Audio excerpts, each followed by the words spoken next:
Handphone Oppo overpriced? Oppo Reno 10 Pro Plus kemahalan? Yakin mau terus sticking dengan asumsi itu?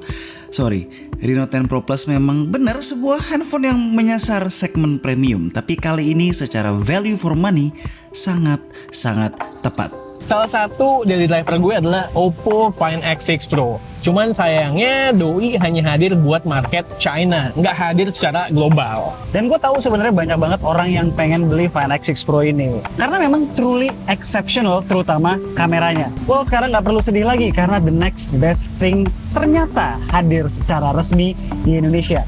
Oppo Reno 10 Pro Plus 5G. Dan gue rasa kalian nggak bakalan missing out banyak dari Oppo Find X6 Pro. Karena sejatinya handphone ini, Oppo Reno 10 Pro Plus, bisa memberikan hal yang banyak miripnya sama Find X6 Pro dengan harga sepersekiannya. Seperti yang tadi gue bilang di awal tadi, handphone ini tidak murah, 11 juta, tapi worth it karena value-nya oke banget. Kok bisa? Nonton videonya sampai habis.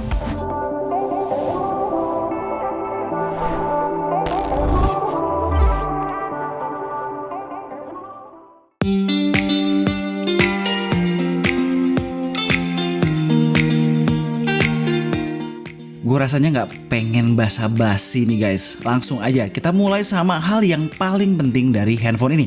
Kamera. Kamera dari Oppo Reno 10 Pro Plus 5G ini keren pakai banget. Gak cuma portrait mode-nya loh ya, seperti yang digembar-gemborkan Oppo sekian minggu ke belakang. Tapi hampir semua aspek dari kameranya. Main kameranya tuh bagus banget di segala lighting condition. Lihat nih.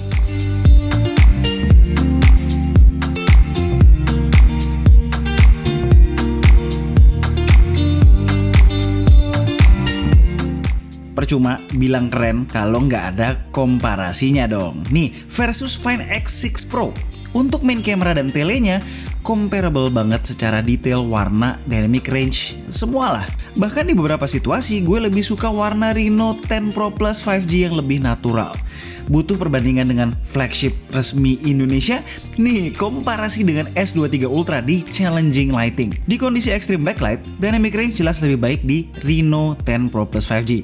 Dengan the rest of the parameters demikian juga. Di low light, overall image lebih normal di Reno dengan ketiadaan glow-glow di kulit wajah orang yang masih menjadi PR nih di S23 Ultra. Ini semua possible berkat kombinasi hardware yang mumpuni serta kapabilitas tuningan Oppo yang semakin kesini semakin matang. Sensor utamanya IMX890 50 megapiksel which udah beberapa kali dipakai sama Oppo.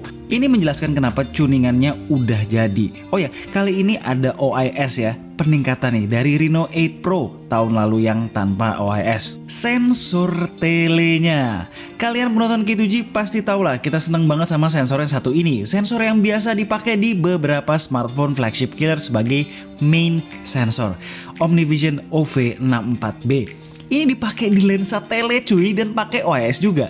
Inilah kenapa hasil-hasil dari Tele 3X-nya luar biasa. By the way, ini telenya periskop loh. Tapi analisa gue, form periskop tidak dipakai karena ingin mengejar zoom yang jauh, melainkan memberikan space yang cukup supaya sensor OV64B yang berukuran setengah inch muat dan tidak nambah ketebalan kamera bumpnya.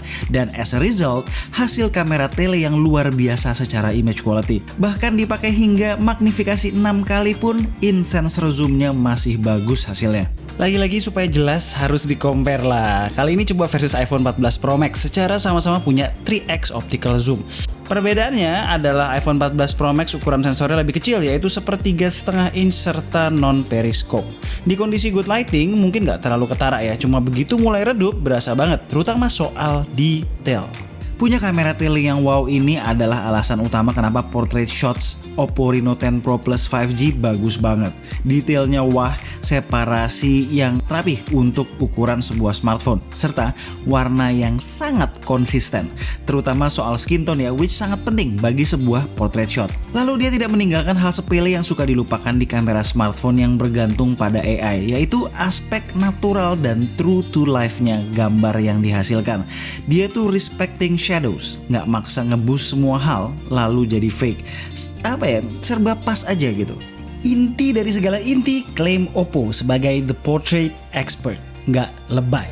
Kamera selfie-nya juga not play-play ya, IMX709 32 megapiksel dengan FOV yang cukup lebar, ekivalen lensa 21 mm. Hasilnya dynamic range-nya bagus, detailnya terjaga hingga di kondisi remang sekalipun. Top banget. Video 4K 60 fps-nya stabil, yes. Image quality-nya juga bagus, bitrate-nya juga stabil, fps-nya juga stabil, tidak ada drop frames. Paling kekurangannya OIS-nya aja ya, suka nge-counter kalau kita panning mendadak.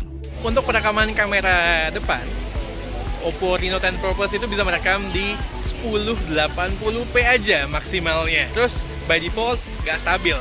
Kita harus hidupin fitur stabilisasinya baru stabil deh. Tapi emang kalau kita hidupin fitur stabilisasinya jadi lebih nge-crop aja. Terus kalau kita jalannya rada buru-buru, rada bouncy gitu. Cuman kalau kita jalannya nyantai, dia baru berasa lebih smooth. Kalau tadi yang bagus-bagusnya soal kamera, kita sekarang masuk yang seharusnya masih bisa diimprove oleh Oppo. Ultra wide-nya nggak jelek sih ya sebetulnya. Dynamic range, warna, dan lain-lain bagus. Cuma memang resolusinya yang 8 megapiksel membatasi detail yang bisa di-capture. Tapi ya buat sosmed doang, which nggak mungkin di pixel peep kan, oke-oke aja. Alright, itu soal kamera. Wow kan? Tapi relax, Reno 10 Pro Plus nggak cuma jualan kamera tapi bisa dibilang adalah sebuah all-rounder smartphone. Yuk kita lihat hal-hal lainnya.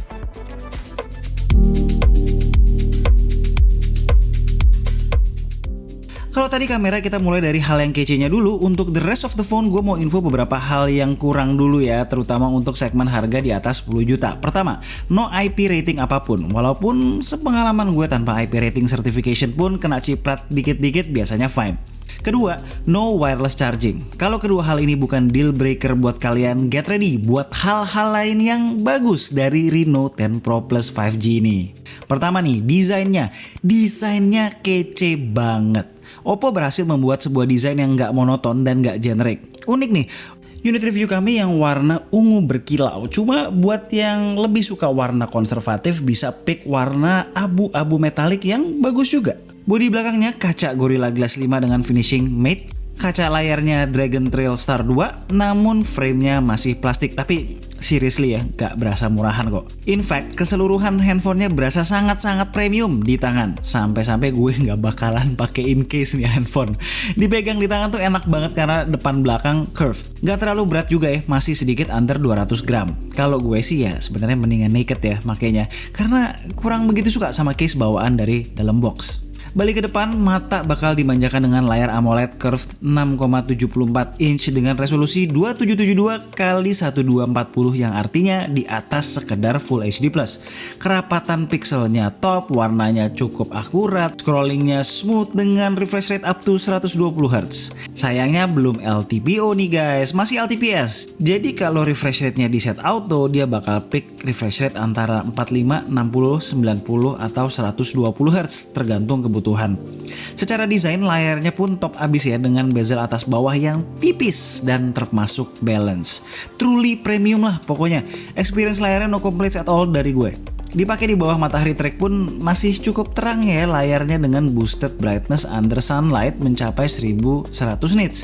Kalau lagi play konten HDR sih bisa sampai 1400 nits. Masuk ke performa nih, ini bukan performance centric phone kan ya, tapi sebetulnya punya performa yang sangat-sangat capable. Snapdragon 8 Plus Gen 1, mantan SoC flagship Qualcomm yang masih cukup fresh dan bagus banget sampai sekarang. Sudah merupakan fabrikasi TSMC, kapabilitasnya nggak perlu diragukan lagi. Kerennya, gue sempet sekali dapet 3D Mark Extreme Stress Test hampir 100%. Tapi itu sekali doang di ruangan AC dan mungkin gue mulai benchmarknya masih kondisi dingin banget handphonenya. Buat gaming, dites pada kondisi yang tertera di grafis, main Genshin Impact di settingan tertinggi rata-rata dapat 52 fps. Nggak totally stabil di 60, dengan throttling mulai berasa kick in secara konsisten pada suhu yang cukup rendah, yaitu 39 derajat Celcius dalam mode gaming sekalipun. Kalau gue kemarin start gaming dari 31 derajat, dia mencapai suhu tersebut dalam waktu 20 menit. Ya not bad lah ya, bukan handphone fokus ke gaming ini cuy. Kalau dipakai main LOL Wild Rift sih aman banget ya, suhu nggak lebih dari 36 derajat dalam settingan 120 fps. FPS-nya average ada di 116 fps. Jadi rangkuman karakter performanya tuh cooling sistemnya yang bagus menjaga suhu jadi lebih adem untuk jangka waktu yang lebih lama. Cuma by system dia tidak membolehkan suhu menjadi terlalu panas. Caranya dengan mengaktifkan throttling lebih dini gitu. Buat daily sih kenceng pol ya, RAM 12GB, LPDDR5-nya dan storage 256 UFS 3.1 jelas punya andil juga dalam multitasking dan everyday usage. Perlu di note, 8 Plus Gen 1 yang ada di sini adalah versi underclocknya ya, yang punya maximum speed 3 GHz bukan 3,2 GHz. Ada perbedaan sekitar 100 ribuan lah di Antutu. No problem sih di penggunaan gue, apalagi kalau ini memang resulting di battery life yang bagus. Dengan pengetesan ala K2G which dilakukan dalam parameter yang tertera di grafis ini, gue bisa dapat 6,5 jam screen on time dengan baterai 4700 mAh-nya dalam penggunaan sehari. Yang wow juga adalah charging 100 wattnya. Cukup 15 menit bisa ngisi 75%, lalu sedikit under 30 menit untuk fullnya. Dari sisi software, as expected, Oppo Reno 10 Pro Plus 5G datang dengan ColorOS 13.1 yang berbasis Android 13 yang dimana dijanjikan update sampai 2 kali major Android update dan 4 tahun security update. Ya, nggak sepanjang Fine Series-nya mereka sih, tapi setidaknya kalian yang user ColorOS pasti tahu update schedule itu bagus, hampir selalu on time tiap bulan dapat security patch dan update firmware. So far, experience secara software bagus, minim bug, dan memang ColorOS masuk ke selera K2G, jadi ya kami happy. Hal-hal lain yang penting kalian ketahui tentang Oppo Reno 10 Pro Plus 5G. Stereo speakernya bagus, support direct audio tuner, bassnya masih berasa nih dikit-dikit, kenceng, nggak cempreng. Nih, dengerin.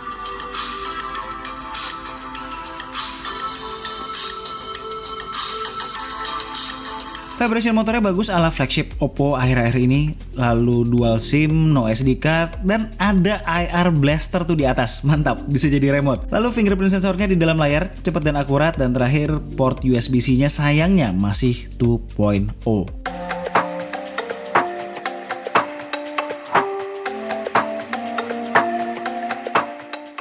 Alright, Oppo Reno 10 Pro Plus 5G ini handphone bagus banget, hampir all-rounder dengan beberapa hal minor yang dikorbankan supaya tidak melangkahi real flagshipnya dan tidak melambung secara harga. Menurut gue, Oppo Reno 10 Pro Plus ini bisa banget jadi penghibur buat orang-orang yang udah ngarepin Oppo Find X6 Pro masuk resmi ke Indonesia. Karena Oppo Reno 10 Pro Plus memberikan kualitas yang tipis-tipis dengan Find X6 Pro, namun dengan harga yang lebih affordable. Harganya, kalau nggak salah nih, menurut gosipnya 10.999 alias 11 juta. Memang premium, tapi untuk yang ditawarkan worth the price. Cocok banget ya buat kalian user yang butuh kamera luar biasa, overall package yang nyaris all-rounder, namun budgetnya tidak sampai untuk beli premium flagship. Tapi harga segini bukannya kita bisa dapat HP dengan SoC Snapdragon 8 Gen 2 men ya? Ya kalau mikirnya performa ya pasti akan bilang begitu. Kan handphone isinya bukan SoC doang, Jack. Masa nggak dihitung kamera yang sebagus itu bisa segini premium dan all the offerings yang dari tadi udah kita ngomong. Setuju. Ya. Alright, sekian aja video dari kami berdua kali ini. Gue Alesa, Gue Satish, and this is K2G. tunggu racun-racun kami berikutnya. Bye guys.